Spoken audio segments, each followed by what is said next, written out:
Oo, sa pagkain. Ha? Husband. Yun naman yung...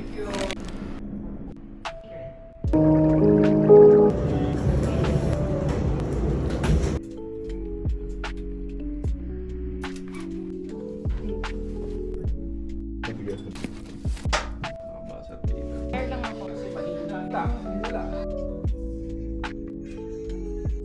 Sa amin kahapon sa Sacred Heart, so doon ako nagpa-IVIG. I was given 450 ml worth 86,000 just for the meds. Confine ako overnight until 6 a.m. the next day. It was really tiring. Puyat ako. Keep reminding myself na part to ng journey. Tiniis ko na lang, tapos inubos na namin yung dose. So the next morning, bumalik kami sa Airbnb para makita si Draco. Na-miss ko talaga siya nung naka-confine ako sa hospital.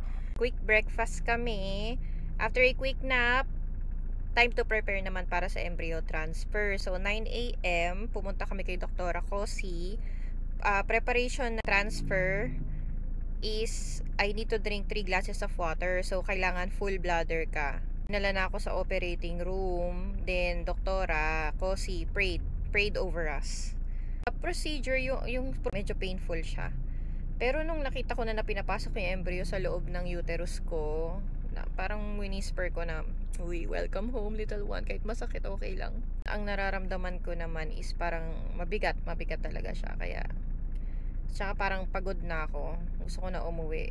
Deliver kami sa Food Panda and then babalik na kami dun sa condo.